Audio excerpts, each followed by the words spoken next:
Hello everyone, welcome to my political journalism news channel. The story for today is Australian troops will travel to Fiji next month for the first joint training exercises to be conducted at the newly expanded Blackrock military camp.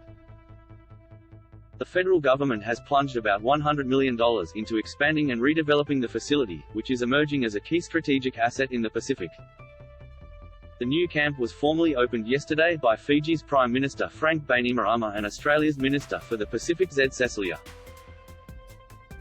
Australia outbid China to secure the right to finance the project back in 2018, when strategic competition in the region was beginning to intensify. While Blackrock will primarily be used for training the Fijian military, both countries have flagged that other Pacific Island nations will also be invited to conduct training exercises at the facility. It will also be used as a base for humanitarian and disaster relief missions, which means military personnel from Australia and New Zealand, as well as other Pacific nations, are likely to use the facility as a hub when responding to natural disasters.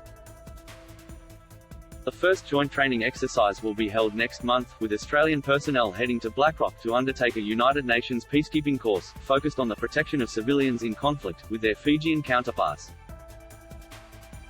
The course is a pilot and could be expanded to take in other Pacific Island nations in the future. Fijian officials and politicians have made it clear that another key focus will be responding to natural disasters, including cyclones and storms, which are rapidly intensifying due to climate change. Frank Bainimarama said yesterday that Blackrock would serve as the regional launching pad for joint deployments that put Fijian and Australian troops at the front line of the climate war raging throughout the Pacific.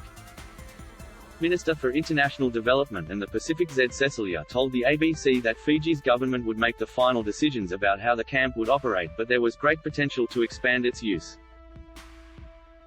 From my discussions with the Fijian government, they are very keen to use this as a facility that does see military personnel from other countries in the region, including Australia, but also others, come and have the opportunity to train, but also have the opportunity to potentially deploy, Senator Cecilia said. Australian government ministers have repeatedly denied that they funded Blackrock purely to block China from gaining a potential military foothold in the region. But Australian officials and politicians have also repeatedly made it clear that they want to ensure Australia remains the first choice for the Pacific when it comes to security cooperation. We take that role as security partner of first choice in the Pacific very, very seriously. It's something that is obviously important to the security and stability in the region and is important to security and stability in Australia as well, Senator Cecilia said. Australian government officials also argue that the deteriorating global strategic environment, including the convergence between Russia and China, and Moscow's invasion of Ukraine, highlight the importance of the project. Senator Cecilia said Russia's invasion of Ukraine brought into stark relief the importance of strong partnerships in the Pacific.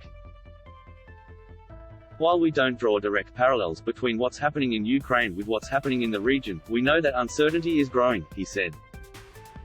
That is all for today news. Thank you for watching to my channel. Please be sure to leave your comment and subscribe below for more news update.